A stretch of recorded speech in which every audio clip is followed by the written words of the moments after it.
Welcome to Veteran State of Mind. I'm Geraint Jones, and I've got a real treat for you coming up today, but just a little bit of housekeeping first, so get your notebooks out. VSOM store, it'll be online until the 15th. Basically, as I've explained before, we'll be taking the store down for a few months, and then we'll be putting up for summer, so you can get your summer collection on, aka your tank tops, your vests, before you go to Ibiza. That's going to be up there, and then we'll take it down then, and then it'll go back up before winter for hoodies and all that kind of stuff. So it's going to be on there for a little bit longer. It just allows me to streamline the cost of the podcast and to streamline the time of the podcast.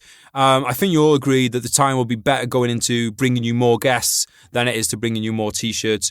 I think it's great to have the merch. I enjoy wearing it myself. I enjoy that we have a little tribe going. But first and foremost, priority has to be bringing you guys guests and content. So that's kind of what we're aiming for in 2021. I'll take this opportunity to say that, we're only a couple of years into the podcast. There's still a lot of trial and error at this point. So you'd still have a few days to get the merch if you want it. But yeah, we're going to try it. We're going to try this year. We're going to try just doing it for a few months of the year, and we'll see how that goes. Might change again after that. It's just, we'll see how it goes, guys. I'm learning a lot through this process of doing the podcast. And I appreciate your patience as you bear with me as we figure things out.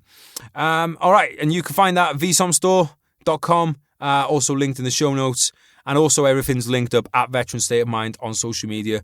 I want to say a big thank you to Combat Fuel for not only supporting this podcast, but also my juicy gains. I got to be honest, I find it a lot easier to train when I'm at the gym, motivation-wise, especially at Power Zone Gym in Wrexham. Shout out to them. It's a lot harder for me to get in the zone at home because, my desk's just round the corner and, it kind of distracts me, just dragging me into it with my mind. And I take the old scoop of pre-workout from Combat Fuel and away to the races we go. I use their pre-workout, their pump up, the delicious vegan protein, and I am partial to the Mountain Joe bars that they keep in stock. Also, if you're in the Salisbury Plain area, guys, which I'm sure a lot of you are, Combat Fuel have a gym in Andover. So it's a great space with great people. If you're down there, go and have a sesh with them. As at time of recording this, you lot weren't in lockdown. But who knows?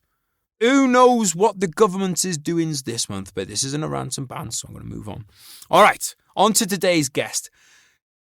This is an impressive biography. Giles Kristian's first historical novels were the acclaimed and best-selling RAVEN Viking trilogy, Blood Eye, Sons of Thunder, and Odin's Wolves. For his next series, he drew on a long-held fascination with the English Civil War to chart the fortunes of a family divided by this brutal conflict in the Bleeding Land and Brothers' Fury.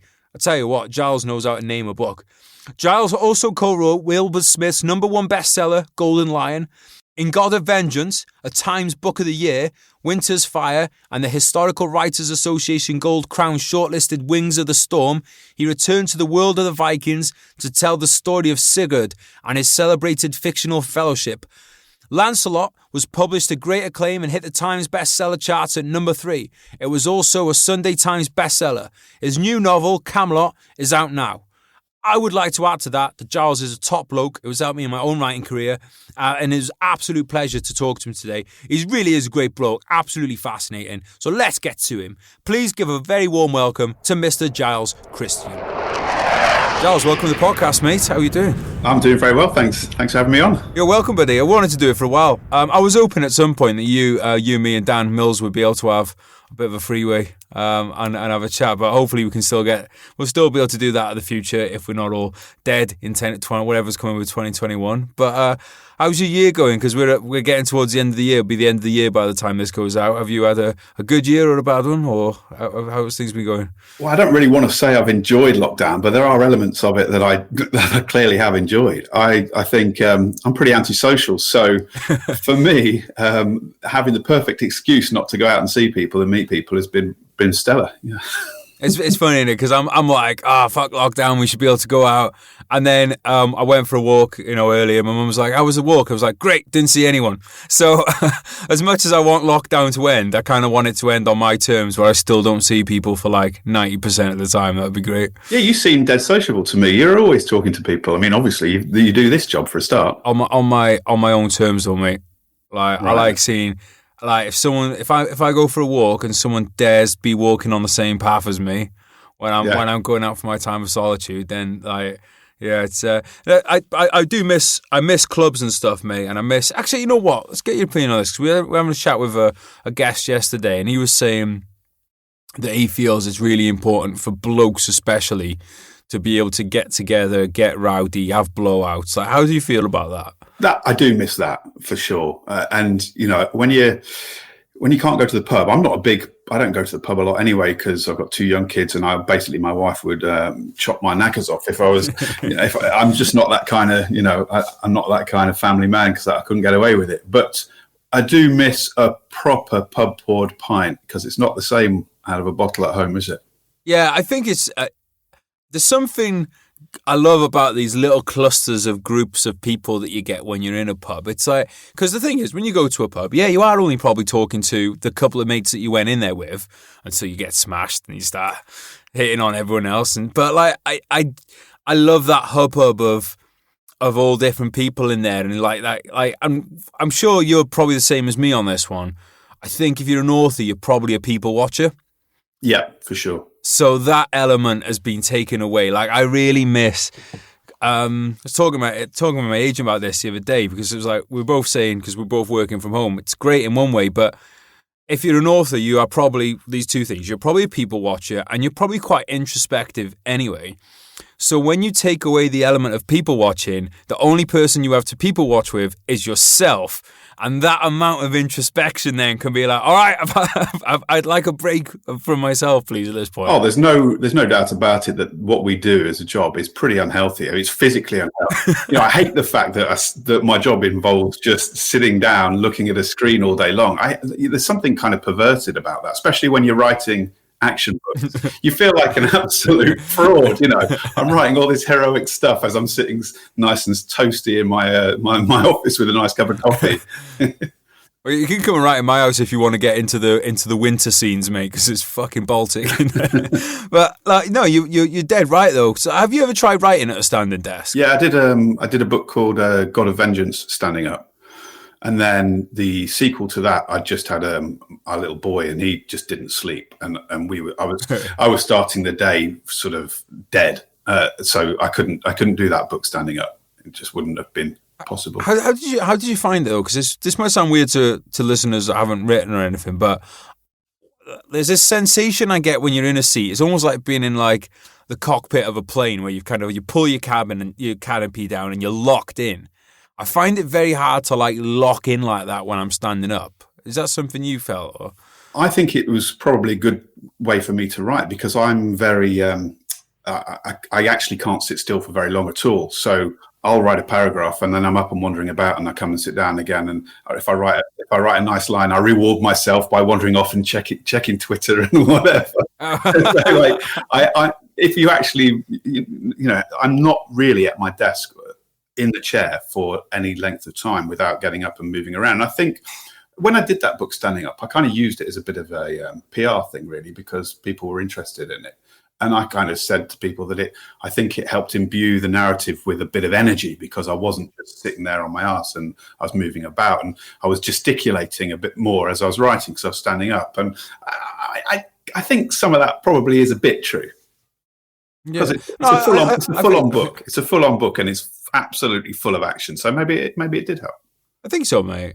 Like, it's like you said, there is this element to it of, if you're sitting down all day, and if you're comfortable all day and you're warm all day, how can you really get into the mind of a character who is on his third day with no sleep, crossing a mountain in the fucking howling rain? I do think that you have to, not necessarily at that moment, like, I'm not saying you go up Ben Nevis with your laptop, but there does need to come a moment where you are, I think you do need to put yourself out there into some kind of misery at some point. I want to take it back though, mate, into where, like, I'm interested to know where your kind of interest in all this stuff came from, to begin with. Is this something that you used to read a lot as a kid?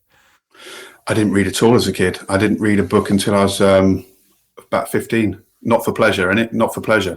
Not one that I'd chosen to read, So I was incredibly a late starter. Yeah, I had a glandular fever at school, and I was off school for 5 weeks or something ridiculous. And obviously annoying my mum and just being bored out of my brain. And she bought me a novel, a fantasy novel called The Crystal Shard by R.A. Salvatore, and it was the first book I sort of got my hands on, and it had it was one of these typical fantasy books. On the front there was a barbarian, an elf, a dwarf, probably a wizard or something as well, and probably some with big tits too. Yeah, it wasn't that kind of book, it blew me away, and that's really where my interest in the written word started. So it was all for kissing that wrong girl when I was about 14, 15 and getting glandular fever. So thank you very much. Yeah, well, it could be kissing the wrong girl often ends up in prison for a lot of people, mate. So you did pretty well out of this when you got a career from it.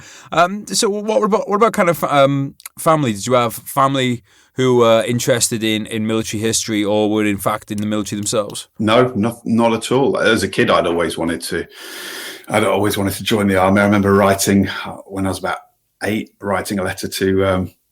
I wanted to be in the household cavalry because they had armor, you see. No. Yeah, but they had armor. They had all the shiny armor. So I thought, whoa, I get a horse and a sword. And I think that's the point. I was always interested in historical stuff. But no, it wasn't to be. I did the CCF at school and really enjoyed that. But I was in the engineers, and we didn't really do anything apart from just make obstacle courses and just hang about behind the sheds, really, making stuff. But it was while the ad inf were marching up and down, so we thought we were quite lucky, really. So where did the point come where you kind of diverted from the fantasy kind of books into the more historical side of things? So I reckon. Well, I didn't actually read a lot of fantasy. I read Terry Brooks, I suppose, and as I mentioned, R.A. Salvatore and Lord of the Rings, obviously, and then. I don't know whether it was Bernard Cornwell and the Sharp books that kind of got me into historical fiction, and then I read his Arthurian books, which were kind of quite seminal for me. But I was actually writing a thriller at the time that I got my first publishing deal. So I got Raven Blood Eye. I was living in New York. Raven Blood Eye was on submission via my New York agent at the time, and I couldn't get a deal in the States for it because they kept telling me that history just doesn't, historical fiction, just there was no market for it in the States. So I was getting really frustrated. And then on a trip back to London, I approached another agent, literary agent in London, and they took me on and got a deal for Raven Blood Eye within weeks with, what's now Penguin Random House. But while that book was on submission, I started writing a thriller set in the Arctic, and which I'm actually now started to write for real. So. Yeah, kind of came back round about 15 years later. Okay, well, I can't gloss over the fact that what were you doing in New York?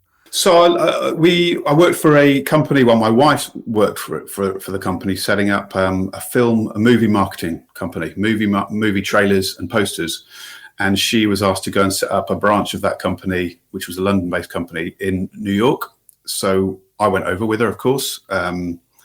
We weren't married at the time, but we went over and set up this office, and I sort of did slogans for their film posters and taglines. And nice. I also set up a little business making music for the film trailers. So what had happened is the studio, the guys in the edit suites would be cutting a film trailer, and they'll just choose the music they want to use basically to make the best trailer, and they'd choose just some very, very expensive rock music or whatever. And then I'd say, well, yeah, how much are the rights going to cost you for that? And they'd go to the publishing house, and it would be costing many tens of thousands of pounds to use that Jimi Hendrix bit of music. And I'd say, well, I can probably make something that kind of evokes a similar mood. That's clever. So how did that go?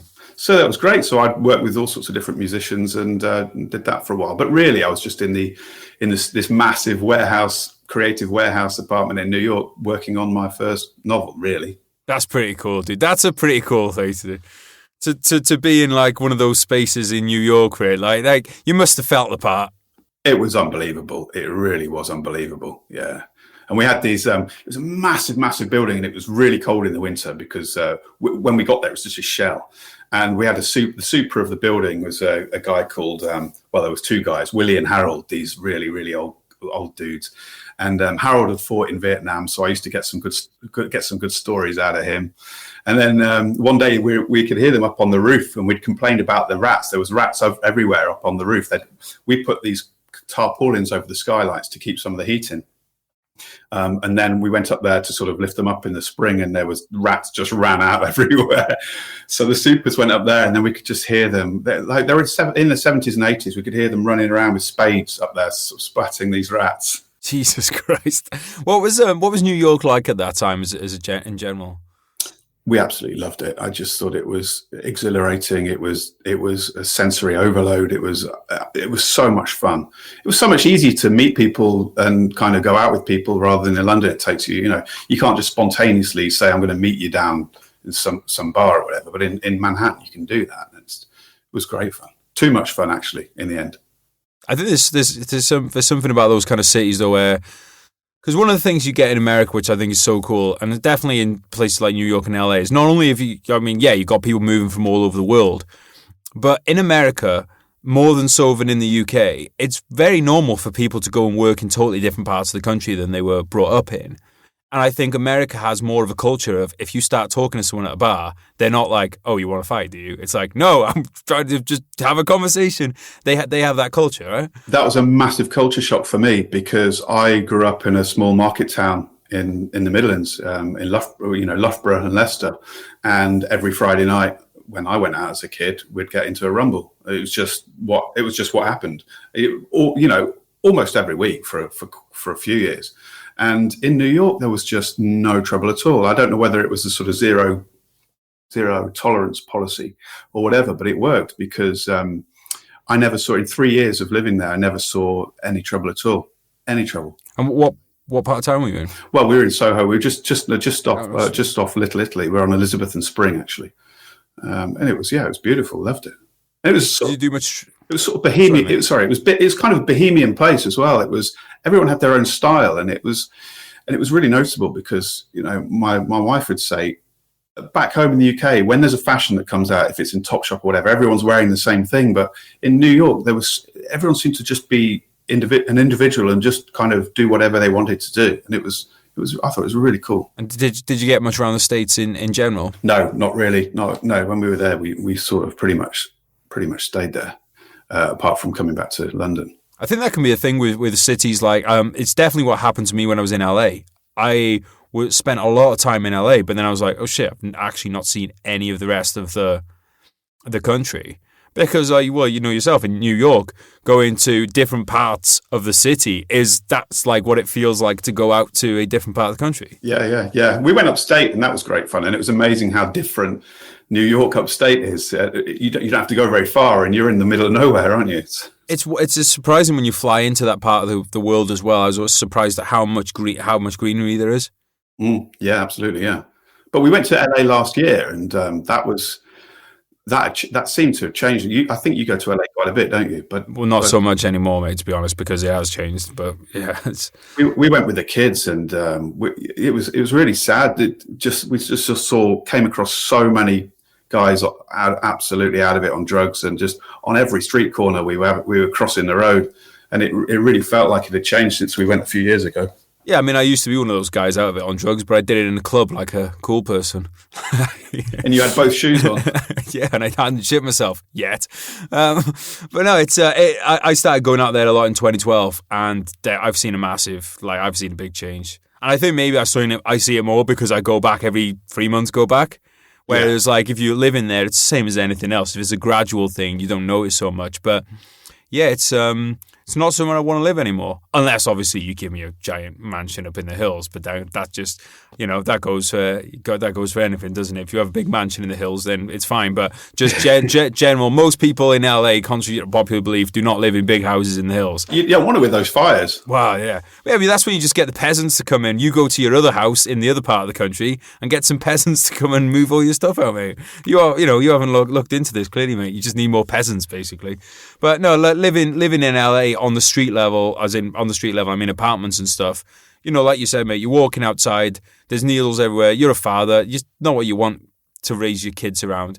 Because it is dangerous. And I'm not saying it's dangerous as in like compared to the period that you and I write about, dangerous, but it's definitely more danger than you need to have your family. And so it's a shame, mate, because both LA and New York, I think, I think they're in a period now that they're going to be taking a bit of a nosedive. It's like financially, California's pretty fucked. New York obviously is like, I heard a statistic earlier that 50% of the restaurants, I mean, like, how cool is it in New York that you can just wander and just find these amazing places to eat and stuff? Yeah, it's absolutely incredible. A friend of mine has been living there for 20 years, and he's just moved back now, like a couple of weeks ago, to my neck of the woods. And he's got to get used to the fact that if you want to go out for dinner, you've got to book it. You've got to book if it's a takeaway, even, you've got to they'll tell you, well, come in an hour or something. Whereas obviously in New York, the world is your oyster. It's unbelievable, the choice of the restaurants and bars, and just, yeah. And we're not talking fancy pants here. For people who think me and Giles are talking about fancy restaurants here, not at all. Literally, you just turn down an alleyway and it could just be like, my mate took me to this Peruvian restaurant once, and it was just this quite tiny little place, like five tables.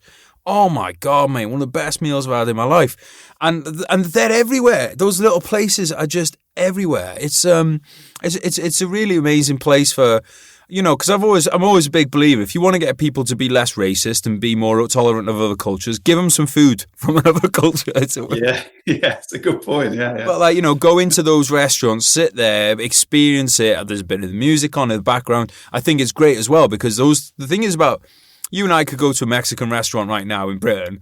You ain't hearing anyone speaking Spanish in there, or there's no Mexicans in there, But when you go to those restaurants in London in New York, you're hearing the languages as well. It's brilliant. It's like a totally immersive experience. But while we're on the subject of cultures, how did you end up falling on the Vikings because your first series was Vikings, right? With the historical stuff. That's right.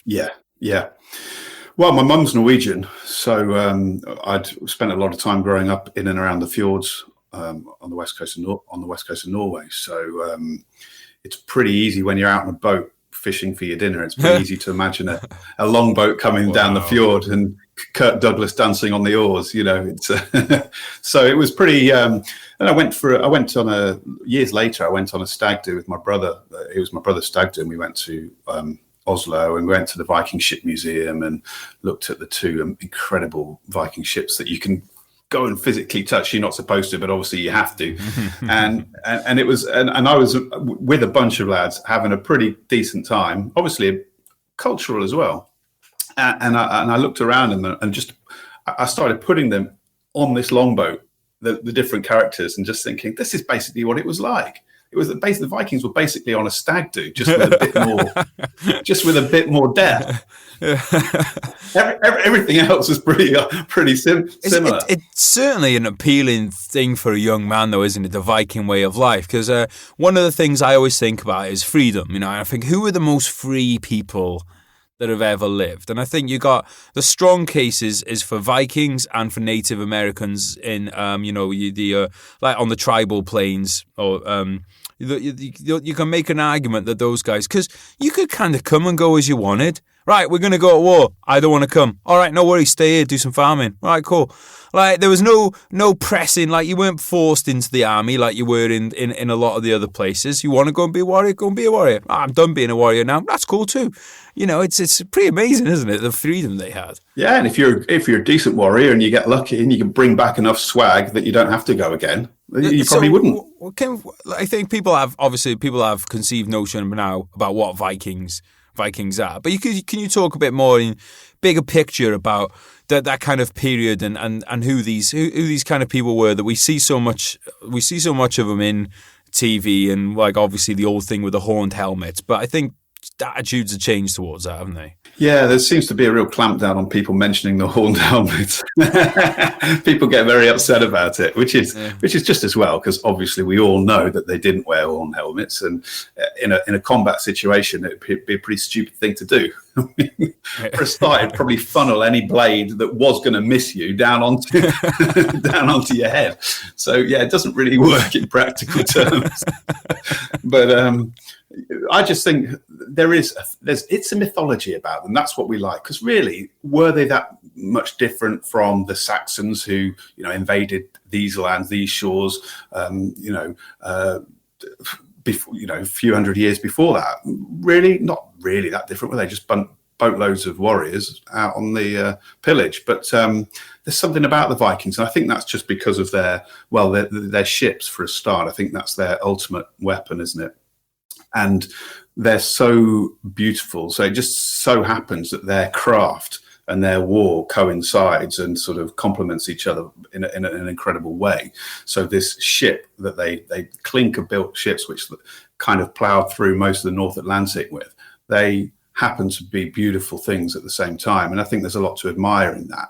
And also just the balls that it takes to get in an open clinker-built boat and sail, well, as far as you want, basically. I have a feeling that one of the reasons it's kind of stuck in our national conscience so much is because this idea of them turning up and raiding monasteries,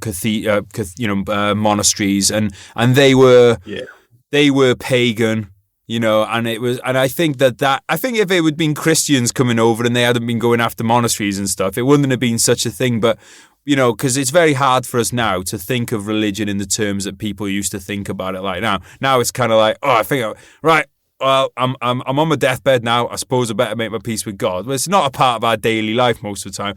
For me, it was like, get to Afghanistan. God, are you there? Right, I'm checking in. And then a tour's finished. So I'm like, cheers, bye. But I think that's maybe why it's kind of passed down, because it was it was a real threat to the faith, which was more important than anything else. And the only people that could write about what the Vikings were up to were the monks who were being pillaged and murdered. So it was a pretty one-sided story.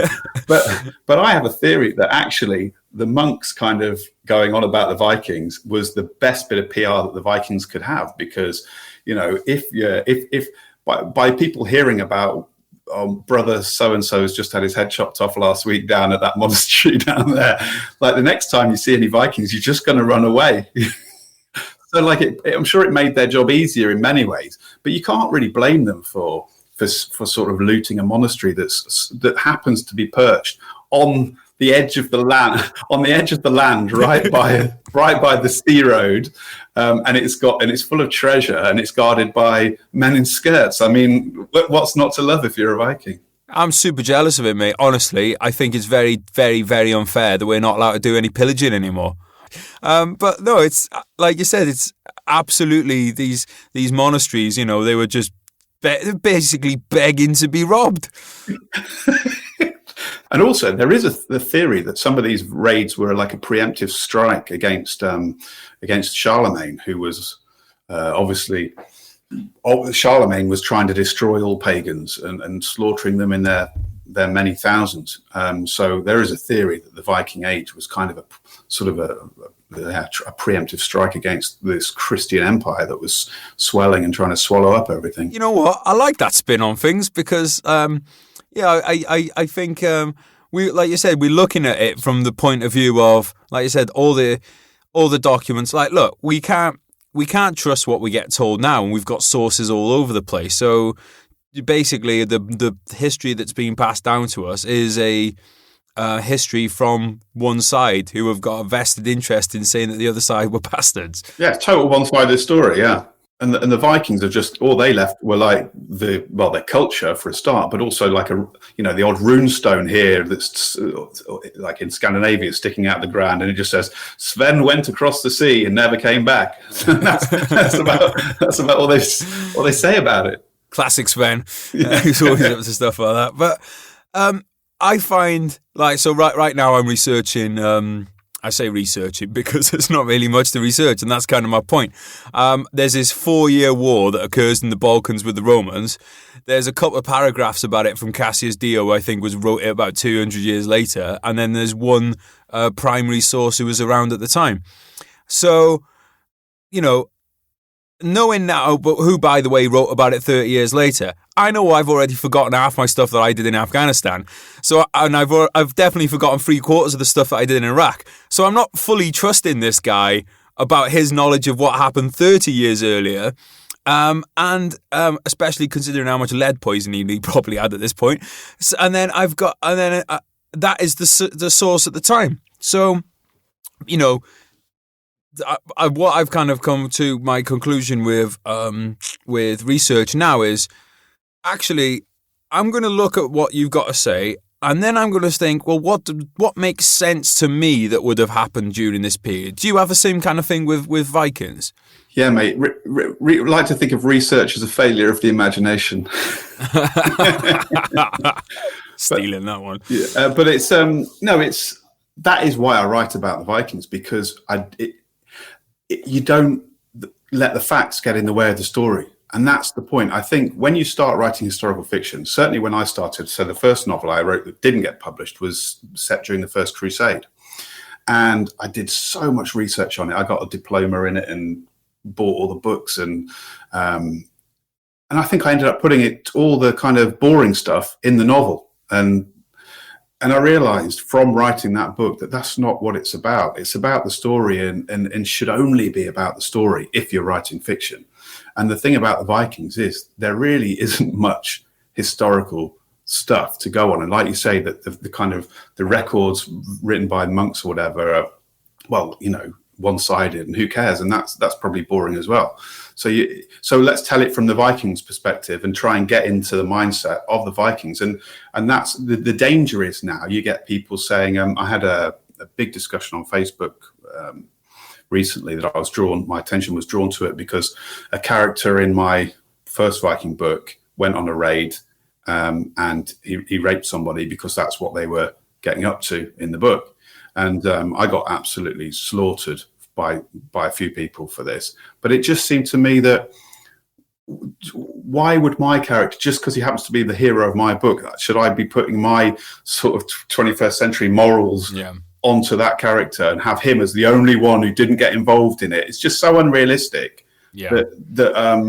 So, you know, but that's the only downside really of writing that kind of really close to the bone stuff.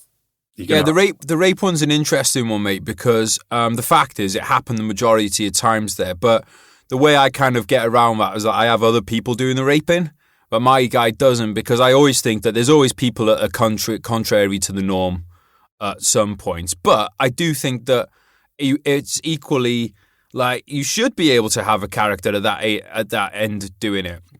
I have a similar kind of one with the with the mental health side of things, because I think that there are people, cause some people say, oh, you wouldn't get people having mental health problems with war back then because it was happening everywhere. But I'm like, well, if you look at Mexico, where there's constant violence, there's loads of mental health problems. And I think one of the things people get confused is they think PTSD means crying in the shower and then, crying in the shower and not being able to leave your house, which can be it for some people. But for some people, PTSD is overreacting with anger, which to me would sum up the ancient world pretty well. It's like, so if you get your PTSD might actually work in your favor. If what works in your favor is beating people and killing people, having PTSD would not be a bad thing.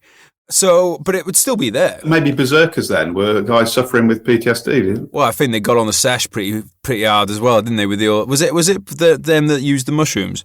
Yeah, apparently, yeah. I think you and me need to research that one, mate. Do some accurate research.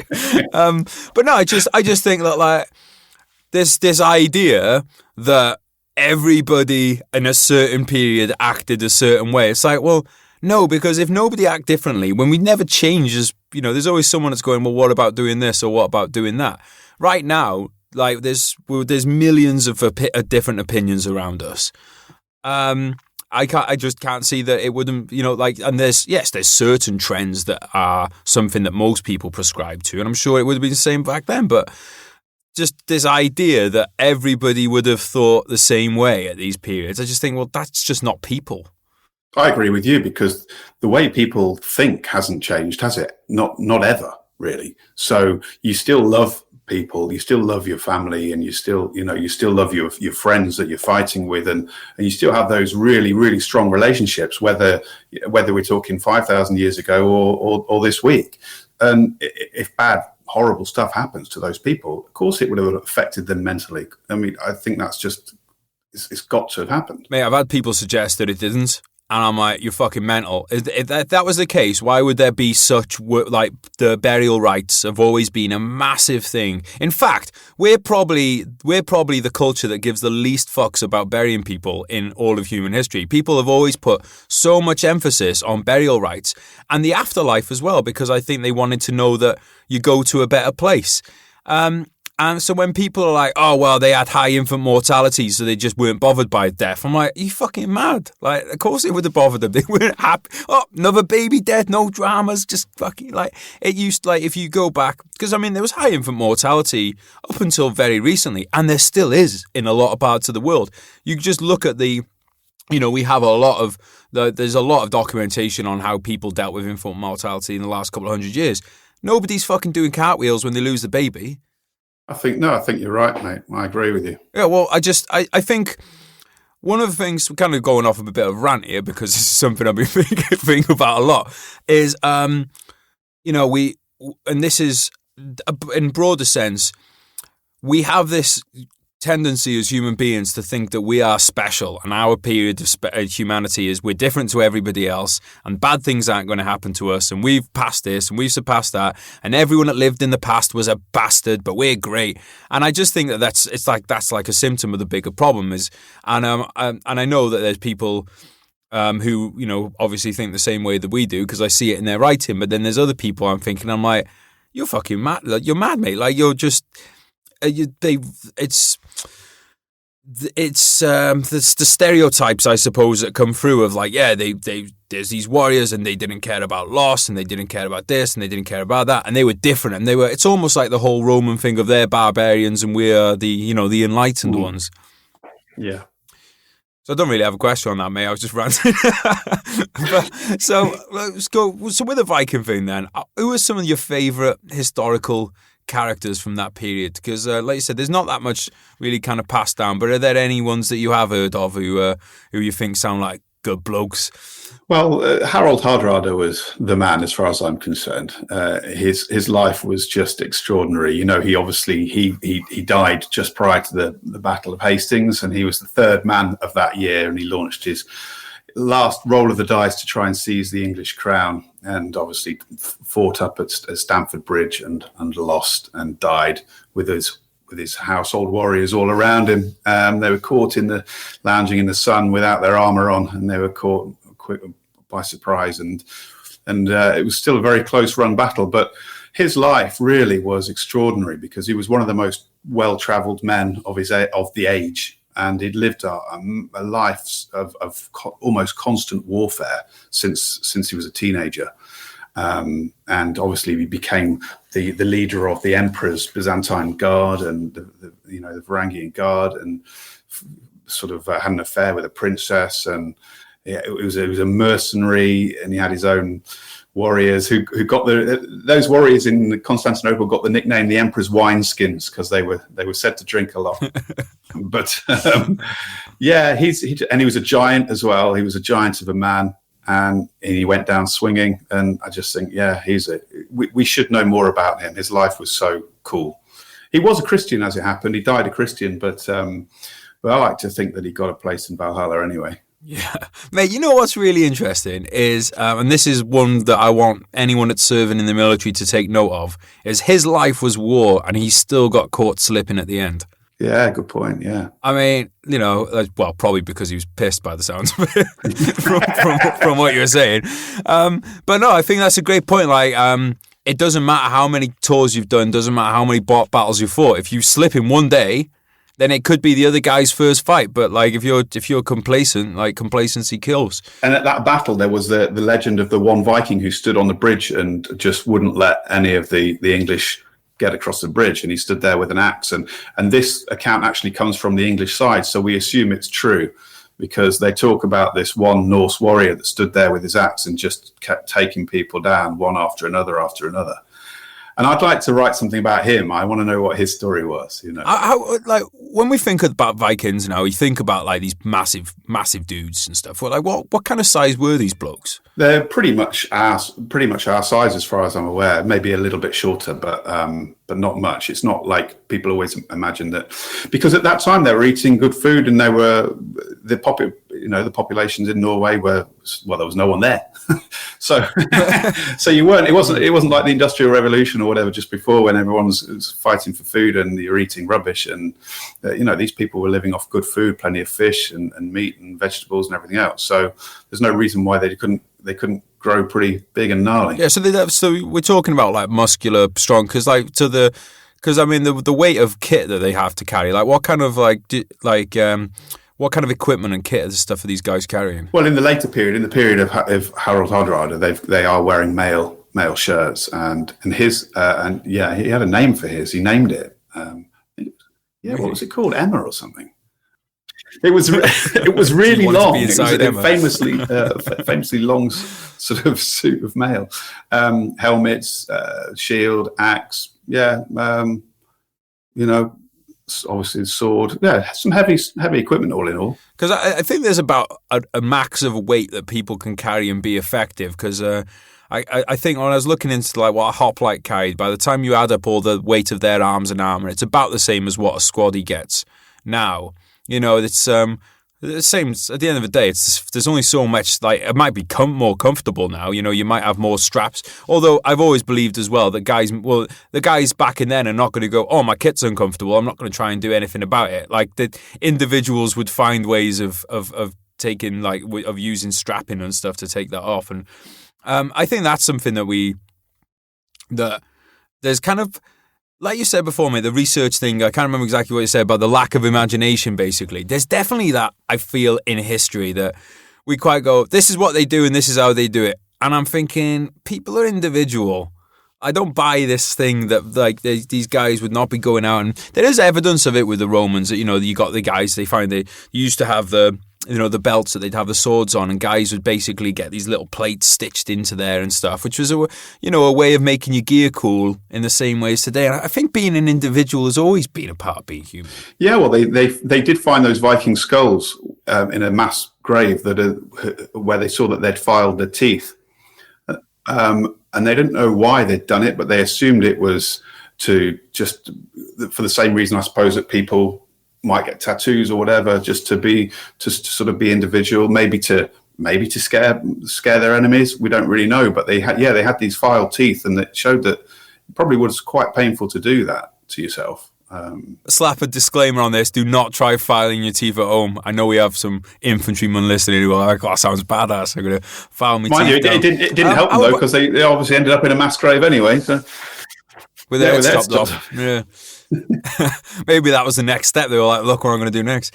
What about tattoos? Did the Vikings have tattoos? We believe that they did, yes, but we obviously there's just you don't find evidence of it clearly, but we believe they did. They painted everything else. The Viking world was actually full of color, and that's something else we don't really see much of. But I'm working on a Viking video game, and the studio that are designing the game, they're trying to get it really quite historically accurate.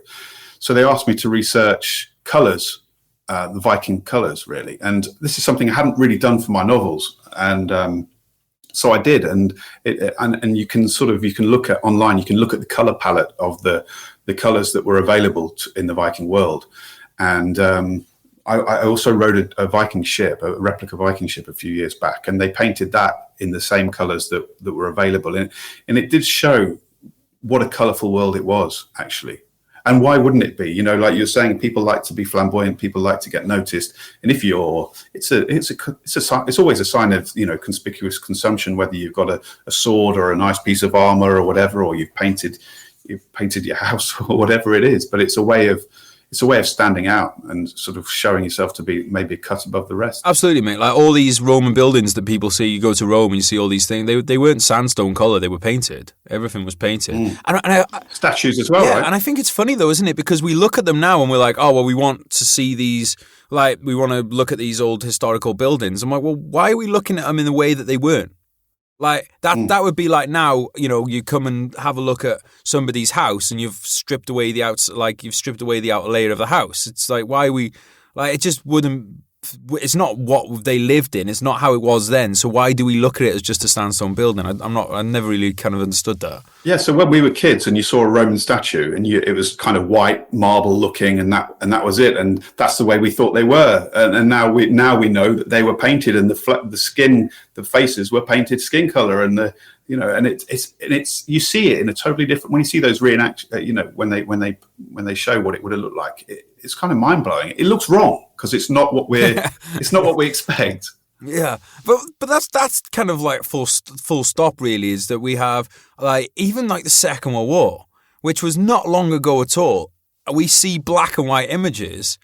And we're like, oh, Second World War must have been horrible fighting a war in black and white. Yeah. Well, it wasn't. It was just as vivid as what you're seeing right now. Yeah. And and it's hard to get your head it's hard to think that the guys that were in Battle of Monte Cassino were not fighting in black and white. Everything was vivid colours for them. It's really hard to get your head around, though. Yeah, I'm always the same. Yeah, when you see those photographs where they show the building as it was in World War II and as it is now, and that one of the pictures is black and white, but really the building looks exactly the same. It is incredible. I love that stuff. Because even Saving Private Ryan and those kind of realistic, quote unquote movies, they have a grainy filter. It's got like a grainy filter on there. So what they've done is very cleverly kind of gone to like a halfway house, but that's still not as you see it. I was talking to a guy in TV about that, and the reason they do that is because historical movies just don't look right if they're in vivid color.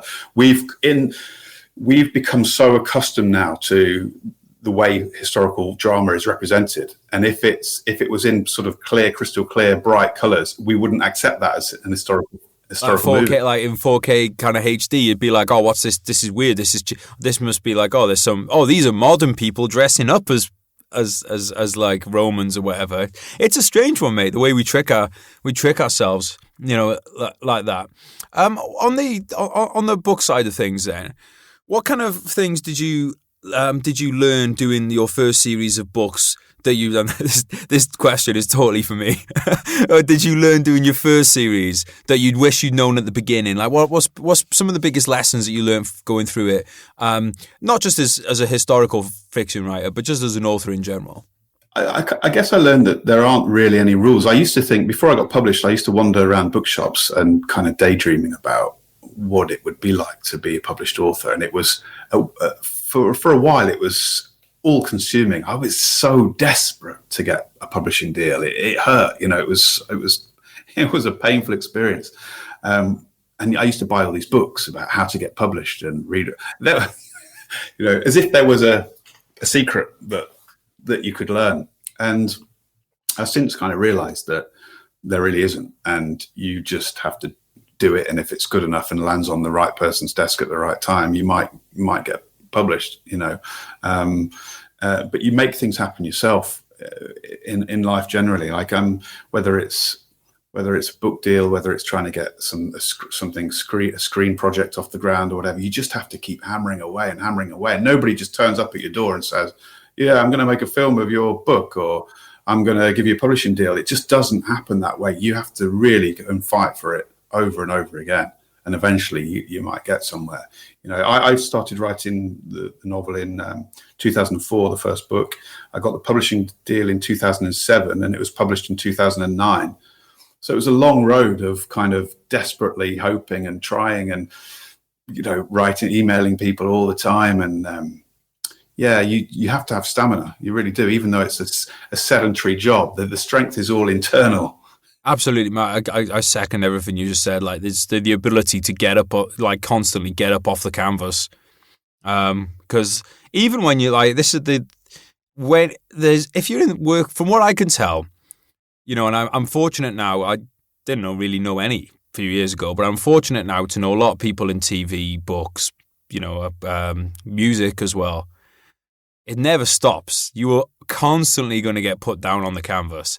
For at least from what I've seen with everybody else in my friends, one of my friends was riding really high. He was one of the biggest DJs in the UK, and I thought this year was going to be like massive for him, that he'd become like a household name DJ, boom, COVID happens. You back down on the canvas. You got to get back, now you got to get back up again. And it doesn't take a pandemic to do that. Like, in my own experience, I got really lucky off the bat. Boom, deal straight off the bat with Penguin. And then wrote another book, and I'm thinking, right, everything I write from now on's going to get published. Nope, no one wants to publish this new one. I'm like, oh, so that can happen. Like, it's constantly kind of put down. So I think you're dead right, mate, with the stamina for people. And one thing that I do think as well is that you don't have any entitlement for your art to get put out or published and paid for in the world. And that's something that people seem to think, well, if I do something, it's going to get published. You don't have the entitlement for that. But I do strongly believe if you do something and you do it well, you will find a home for it somewhere if you are willing to keep working at it. Mm.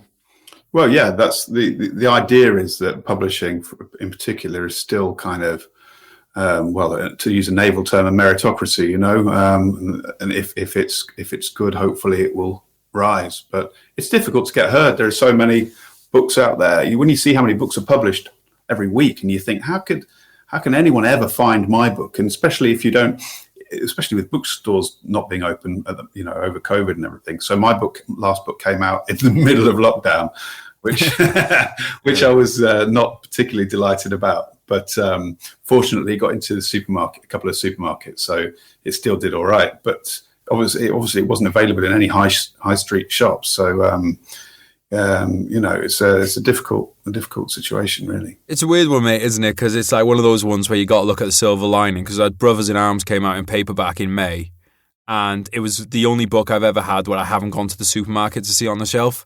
Because I was like, well, I don't want to kill my gran for the sake of going and have a look at the book. Yeah. But it was one where it's like, well, you still just got to be like, got a fucking book published, dude. Like, that's, pretty cool.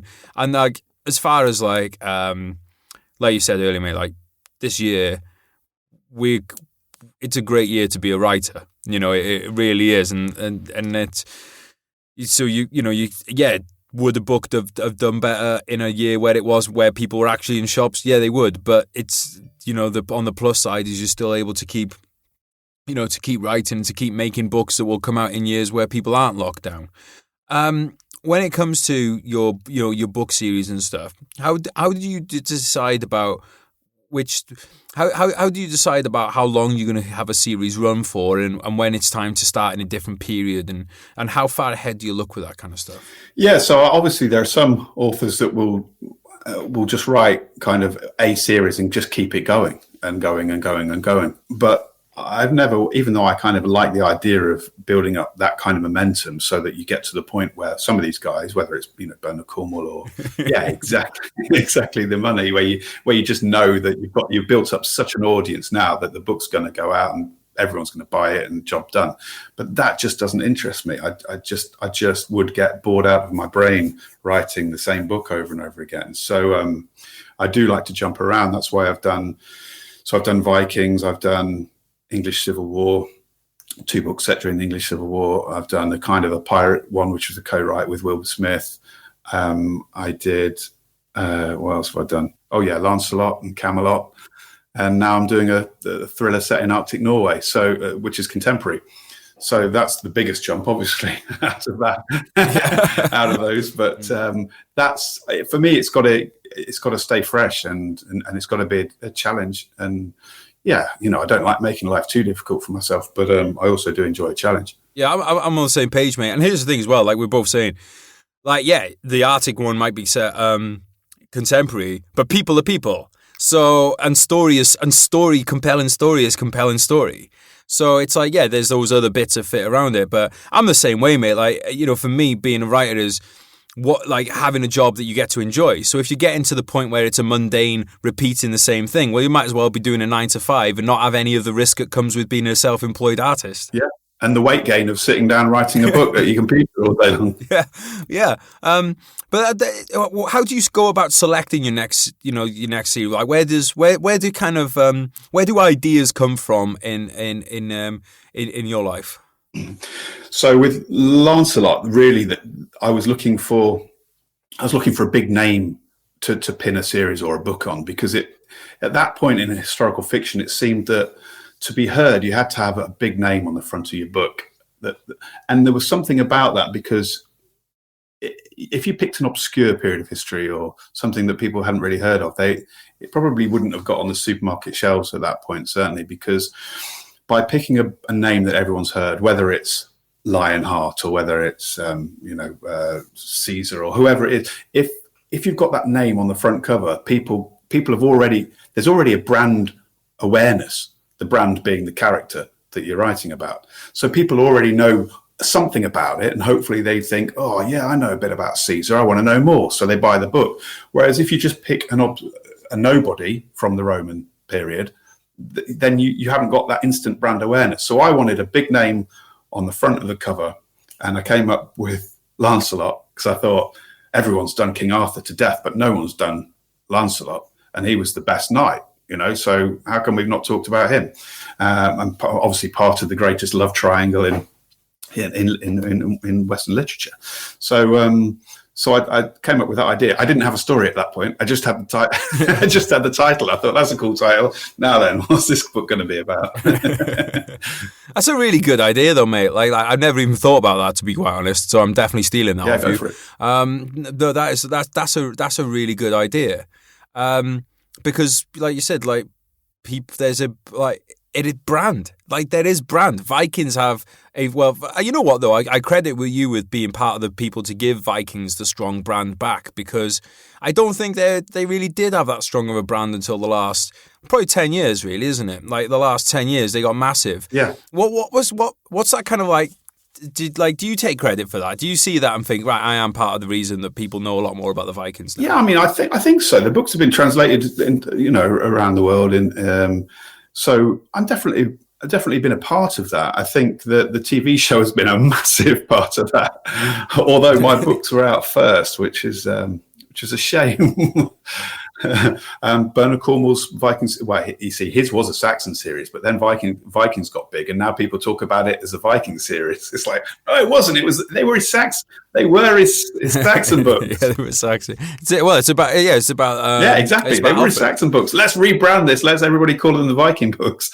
So there was a Viking wave that sort of started rolling up again, which is great because for a while, particularly in Scandinavia, people didn't really talk. I'm half Norwegian, so I spent a lot of time in Norway, and people didn't.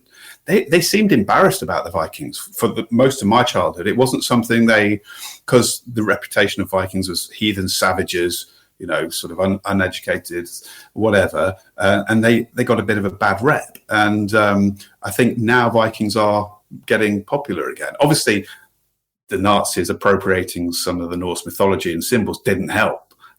That didn't help the Viking brand. So they had to be sort of rehabilitated a bit after that nastiness. But I think there's also the other part of the Scandinavian Vikings. They're the ones the ones in Scandinavia are the ones that stayed in Scandinavia. So the Vikings are the ones that went away. Yeah. So all the ones in Scandinavia were probably just the farmers. So. Yeah, that's true.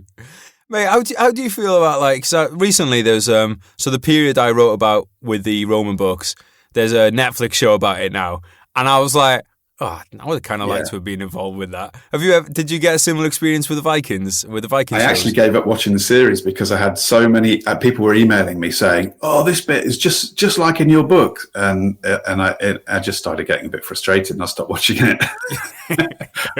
I haven't even watched the one on Netflix because I know. Because the thing is, they probably never looked at my books, right? They probably never have. But if I did see something that was similar, I'd be like, "What? Why can I be on a show? Why can I be on a show? Just dress me up. I want to kill someone on the show."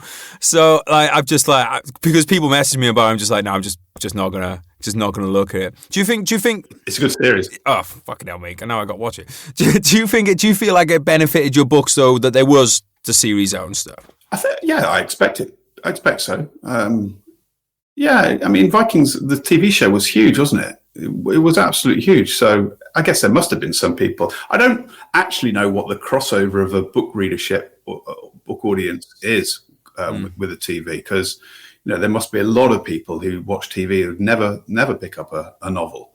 So I don't really know what the crossover is. I don't know what you think about that. I'm sure there is some, but I do think you're probably right that there's probably not that much. But I'm very much a big believer of I want people to get into reading your books because I think then they'll read mine, and I want people to read Bernard Cornwell because then hopefully they'll come to ours and stuff. I'm like, as a book reader, I don't think there's such thing as enough books. So, I've had it before with people, that's like the scarcity mentality of, we don't want to promote other books and other authors because people won't buy that many. I'm like, I buy 5 books for every book that I read. Yeah. At least. People buy, and we're talking about purchases a lot of times of 4 or 5 quid. Like fair enough if you're like saying, well, don't want to promote his mansion selling company because I've got a mansion selling company. We're talking about a few quid here. Like you can buy a lot of books in a year, and I feel the same way with TV. I always think that like if you've got it's great, or dance music. I love dance music. If you've got a few producers that are making great trance, that's going to bring in. I'm going to start listening to trance now. Who are these other DJs? And I think it's a great thing to have. I actually think it's worse to have people who are bad in a genre rather than people who are good in a genre. If someone picks up a book that's a historical fiction book and it's fucking tonk, then they're probably never going to read historical fiction again. Yeah, totally, absolutely. Yeah, I agree with that entirely. Are you in the Historical Writers Association? No. I know that's a pretty geeky thing to say. I know I'm that. not, mate. It's not a rock and roll kind of club, no. But it's but what the authors do is everybody's really, really kind of up for chatting on, doing stuff like this, basically, that we're doing now, and helping promote each other's books, and I think that's a really cool thing. There doesn't seem to be that competition. There's no one sort of slagging off anyone else's books and stuff like that. So I think it's really cool. I've been really lucky, mate. I've had Anthony Richards, yourself. You guys gave me quotes for the book, which I really appreciated. To get going on it, and it's nice as well because when you come into a new job, you don't know what the industry is going to be like, and to find out that people like I met when Ben Kane was doing a talk in Wrexham. Got in touch with Ben, and we met up and had a drink and stuff. It gave me some advice. It's fantastic. Yeah. And I'll say this as well, mate. The squaddy market of books. People like. Your Brian Woods and stuff out there. It's been great for promoting each other's books. And you do see it with other things where people are trying to undermine each other. And I think, we only have one life. We don't want to be miserable doing it. And I think it's just something to be very thankful for, to be in a niche or a genre where people do try and help each other. I think it's fantastic. Yeah, it's great, isn't it? So going on to this new series then, mate, right? How big were your books? And by how big, I'm doing a very technical thing with my fingers right now. How big were your first books? What kind of word count were the Viking books? And then you're in the what is it? Arthurian? Is that the right word? Your Arthurian ones are absolutely massive, aren't they? Yeah. Well, so the Viking books tend to be 120, 130, 140,000 words. Oh, so they're still pretty big boys then. Yeah, I don't. Yeah, there's only one I've done which is under 120,000, I think. All of them, I would say 140 is probably normal. And then with historical fiction, you can't really write under 100,000. It has to go over 100,000. But all lean, of course. But the Arthurian series, the Lancelot was 203,000. So that was a monster. That was an absolute monster, it makes no sense because I really don't like working that hard, So I don't know how that happened. And Camelot was 170,000, something like that. So it's still pretty big. Yeah. So, and is that the first draft or is that the final edited, the edited copy? Oh, that's the final thing, yeah. So just to give people, we should give some context as well. What would you say average length of a book is? Probably 100,000? Yeah, it depends. If it's a thriller, if it's a thriller, you're talking about 80,000, 90,000 for a thriller. Historical, 120,000, let's say. And fantasy is, well, you name it, 7,500,000. Yeah. I've just done my first plus. I've just done my first 130,000 word book. Which was but I can see where you come, because it's your world building more, aren't you? With historical and fantasy and things, there's so much.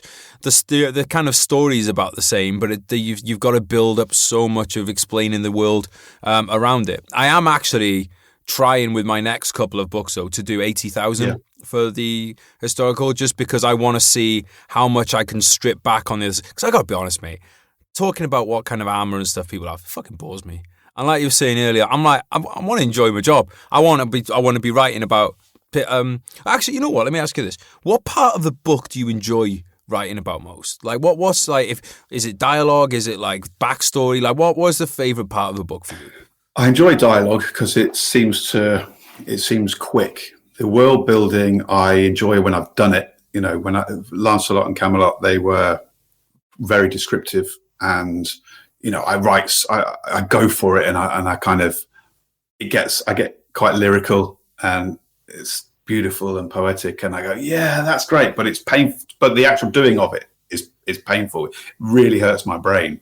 Really, really, really does. It's intense, you know. It's really kind of so.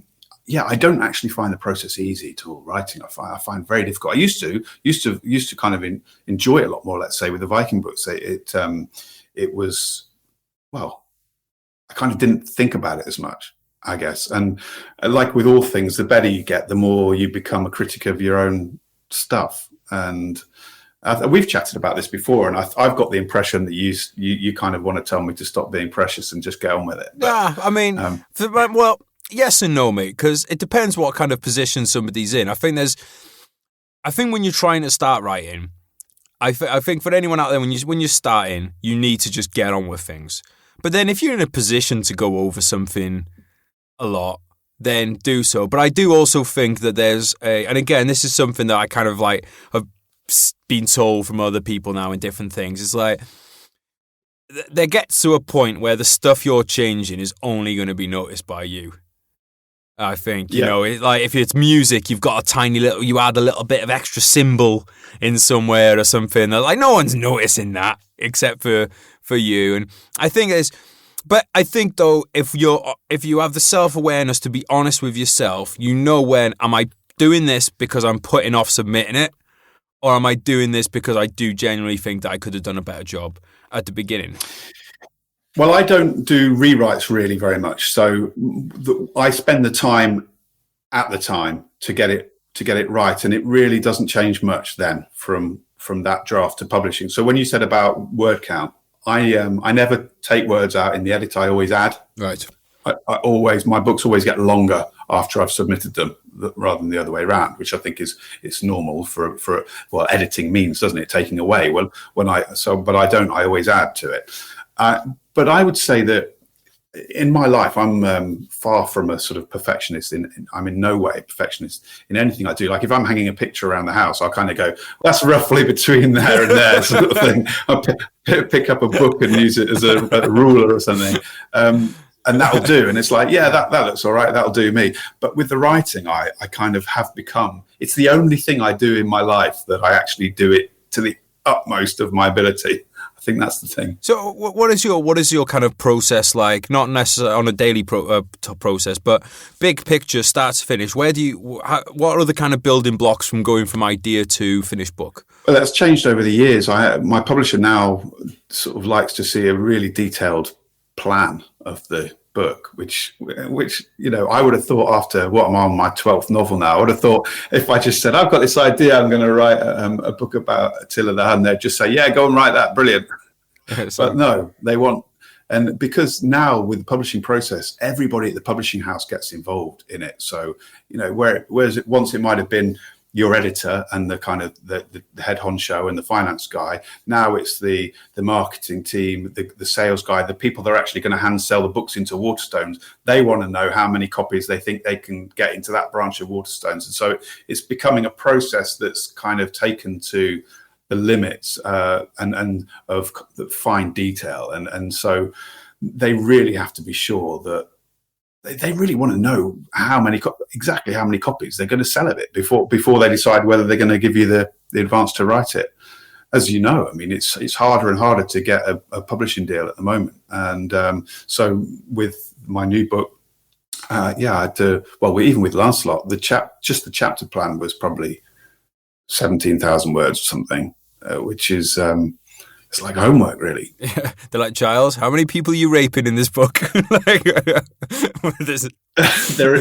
has been none of that since my first book. I don't know. But is that something that you would do anyway? Though, would you do a chapter by chapter outline anyway? Because the reason I say this is because, and I've talked about this a lot, because I'm sure you were the same way. You get people asking you, how do I go about writing a book? And I listen to Bernard Cornwell doing interviews, and he says, oh, well, I just start writing and then I just see where it takes me. And I try and tell to people, the thing is, Bernard Cornwell's written so many books that even if he doesn't write a plan, plans are so imprinted into his mind at this point that he is writing to a plan, even when he says that he isn't. He is a master at what he does. He can do it in his sleep. So he does have a plan. It's in his head. It's not on paper. But also, when you're getting a 7-figure advance and you're doing one book a year, you can afford to get halfway through and go, fuck that up, and go back.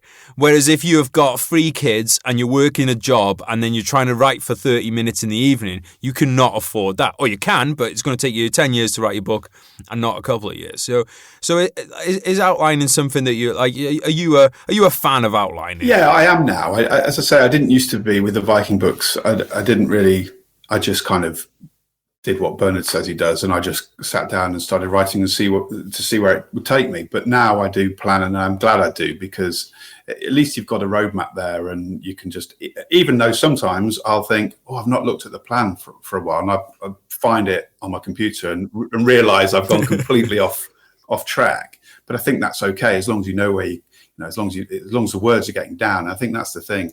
It can be a struggle some days, and this is where Bernard once said, I think he said it several times, that he doesn't believe in writer's block, because people often say, do you ever get writer's block? And he said, I don't believe in it. He said, I'll believe in writer's block the first time a nurse turns up at hospital and says, I can't work today. I've got nurse's block.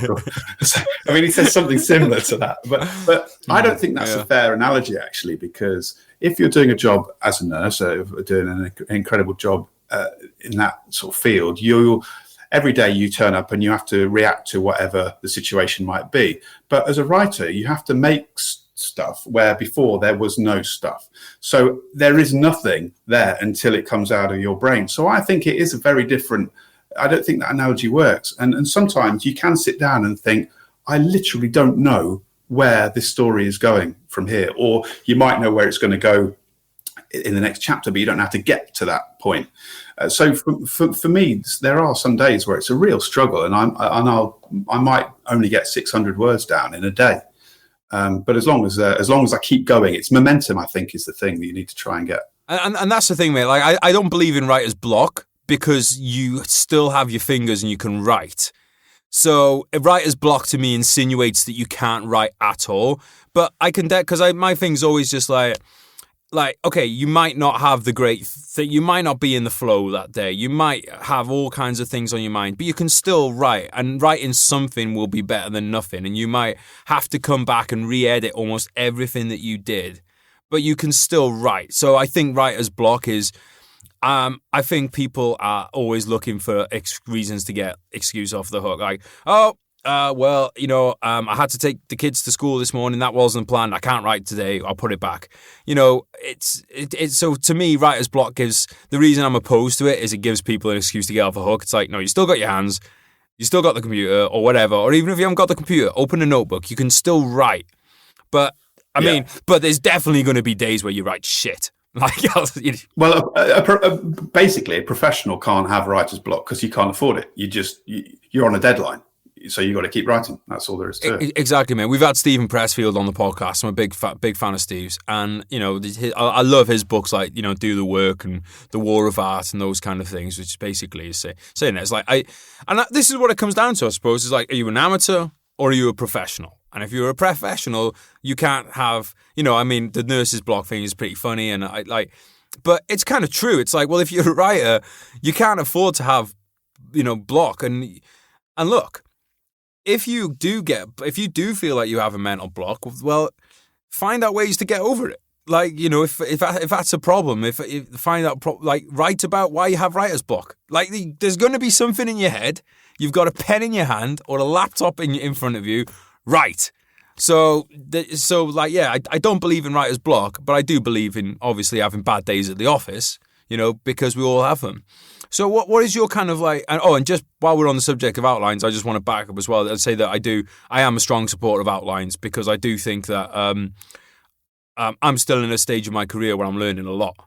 I'm not in the Bernard Cornwell stage where I could just do it off the top of my head. So for anybody listening, the chances are you're probably not going to be at the Bernard Cornwell stage too. So I do, especially if time is an issue. So for somebody that's like, maybe you're still in the military and maybe you're trying to get a book done about your tour in Afghanistan at the same time, you probably should look at doing outlining. Or just go for it without, but recognize that you may have to just come back and start from the beginning, as long as you kind of go into it with your eyes open. But yeah, I think, you know, outlining for me is like, because I'm not in a position where I can live off one book a year. I have to do several books a year.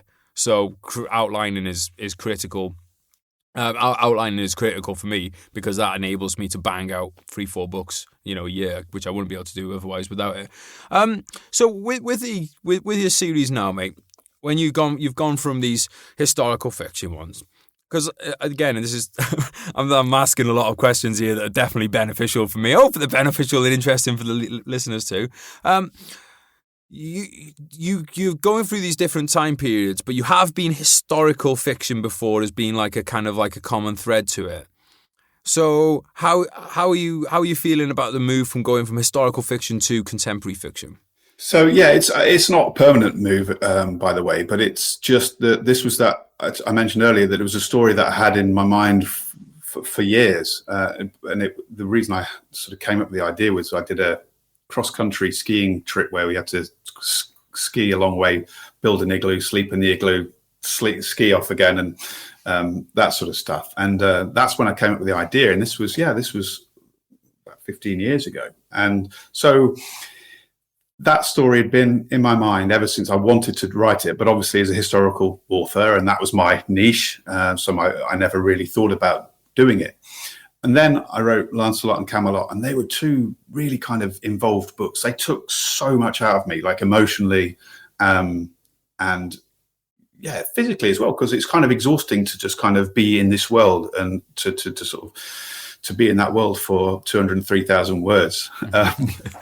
And I felt creatively I needed a refresher. I needed a palate cleanser after those two books. And it struck me that this was the perfect time to just do something different and just to get my creativity mojo back and refresh myself. And so that's why I'm doing this book. And it's a survival book, and it's it's inspired by all sorts of things like that, the trip that I did, but also by Jan Balsrud, the Norwegian guy who escaped in World War II, one of the most incredible stories. But survival story about a father and a daughter in Arctic Norway.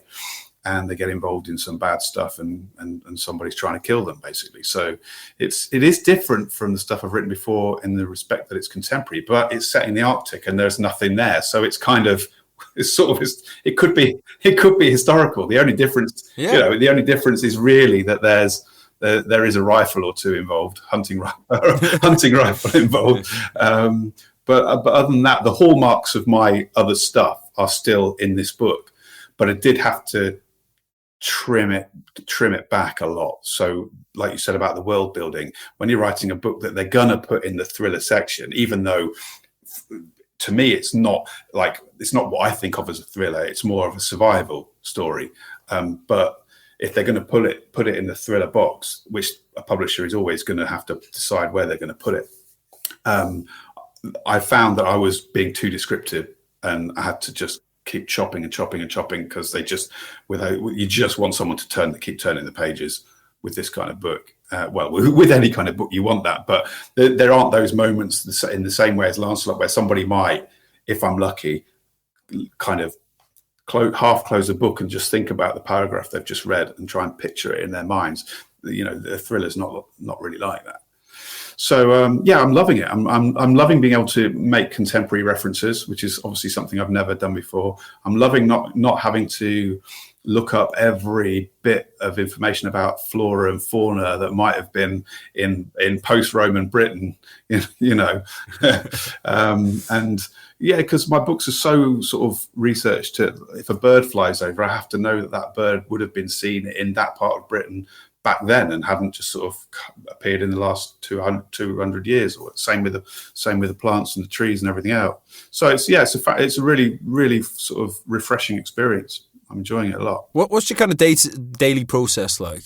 I've turned it into sort of it didn't used to be a 9 to 5. It used to just be pretty much all consuming, but I'm trying to do it as a more 9 to 5 job now, just to treat it more as you always take it with you, because when I'm running my own business essentially, and you know what it's like, you have to do your own publicity and your own marketing, and it's kind of full on in that respect. And when you're not actually at the keyboard, you're thinking up ideas, or you're chasing the film deal, or you're doing something to do with your hopes and dreams. And so in that respect, it is always still all consuming. But in terms of being at the desk, I try and do sort of 9 to 5, because after that my brain is fried. If I don't, it's not like I go off on an hour's lunch break or whatever. I'm pretty much there at the screen, and I as long as I get some exercise in during the day and I do my 1,000 words, that's enough for me. I'm happy with that. So that's the aim of the day, is it? 1,000 words? 1,000 words for me, yeah. Because though, like I say, it's nothing compared to a lot of my colleagues who will churn out 2,000, 3,000 words a day. But I can't comment on the quality of that stuff. But when I write my 1,000 words, those 1,000 words will be in the book at the end of the day when it comes out on the shelf. So it's 1,000 good words, and 1,000 good words, some exercise, bit of TV. That's lockdown life, really. There's not a lot else that goes on. Yeah, I mean, because I write a lot a day, but I don't go into the same detail as you do which is something that I'm starting to now. Because I'll be honest with you, mate, it never even occurred to me that there'd be different birds in the UK and stuff back then. But like, that's something that I've started to learn, starting to kind of learn, and like to because it's fucking really hard to find out what trees were around 1,000 years ago or 2,000 years ago. So that's something that I'm trying to do more of, to do more of now. And it's